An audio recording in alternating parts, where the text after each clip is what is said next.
n'y a pas si longtemps, dans un pays pas si lointain, eut lieu une grande et cruelle guerre. Et comme toute mauvaise chose, la guerre finit par cesser et les soldats rentrèrent chez eux, dans leur famille. Sauf l'un d'entre eux.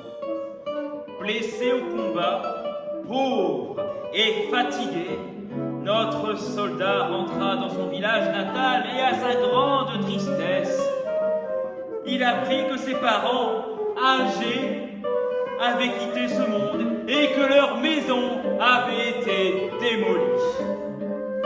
Ayant faim et froid, le soldat se mit à frapper aux portes des villageois, les priant de lui donner au moins des restes de repas. Mais nous n'avons rien! Allez, va voir le voisin, demande-lui! La guerre à tout prix! Nous aussi, on a faim! Tous lui répondaient ainsi et lui claquaient la porte au nez, alors que dans la maison, on entendait des bruits de verre et que l'on trinquait, et on entendait des assiettes qu'on cognait. Alors déçu, le soldat s'assit sur une grosse pierre, la tête sur les genoux, le regard à terre. Quand, tout d'un coup, une idée lui vint. Il saisit lestement un caillou qui se trouvait à terre et le glissa dans sa poche. Il courut alors à la maison la plus proche et se mit à frapper lourdement à la grande porte en bois.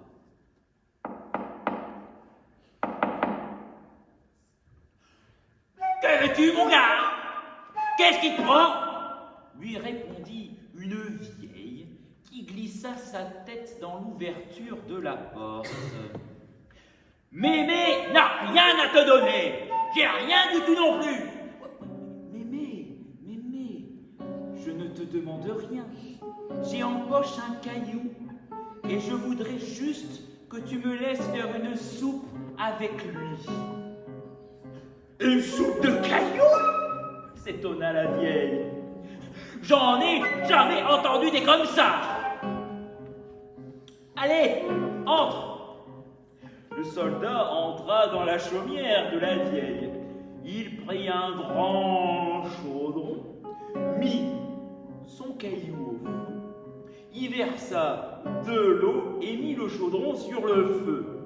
Il se saisit alors d'une cuillère et se mit à touiller en goûtant de temps en temps.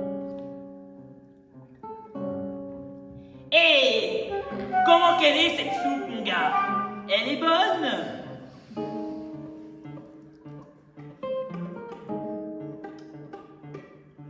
Elle est bonne. Oh, Mémé, tu n'aurais pas un peu de sel?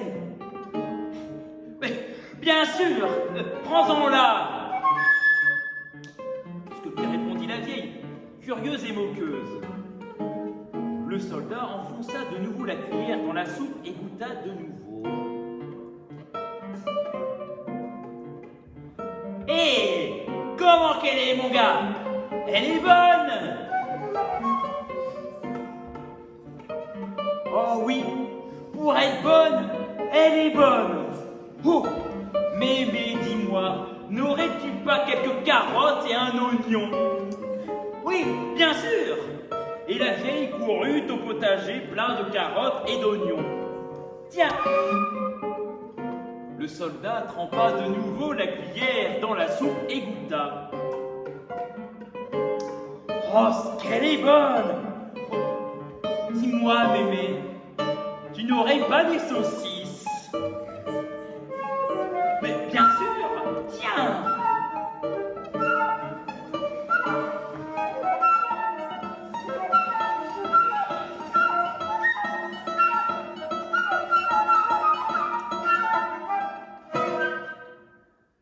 Eh bien, Mémé, je crois que la soupe est prête.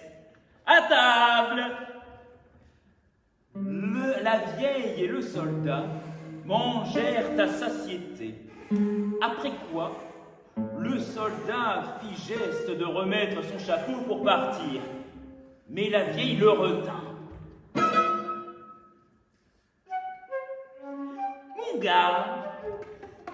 voudrais pas me le vendre, ce caillou, parce qu'il fait une sacrée bonne soupe. Et j'aimerais bien en manger d'autres comme ça. Mais je ne peux pas, la vieille. C'est un caillou que j'ai reçu de mes parents. Et eux l'ont reçu de leurs parents. Il n'est pas à vendre. Allez, mon garçon, je te donne tout ce que tu veux pour lui. J'ai bien assez.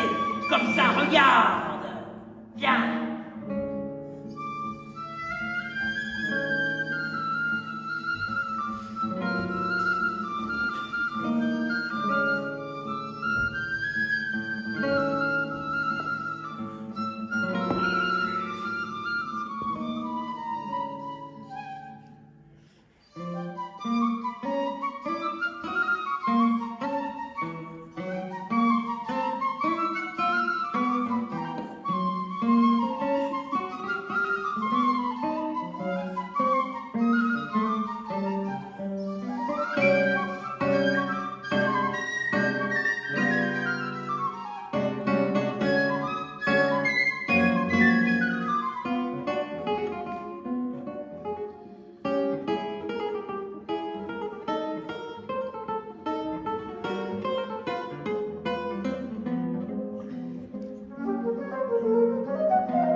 Et la vieille, finalement, lui donna beaucoup d'argent pour le caillou.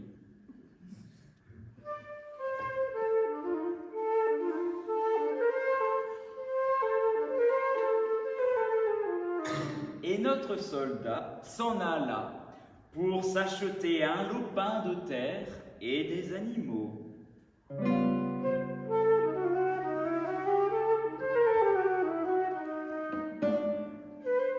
Le temps passa, il se construisit alors une maison, puis il se maria, et ils vécurent heureux jusqu'à leur grand âge. Et on m'a dit que peut-être que de temps en temps, ils mangèrent encore une soupe de cailloux.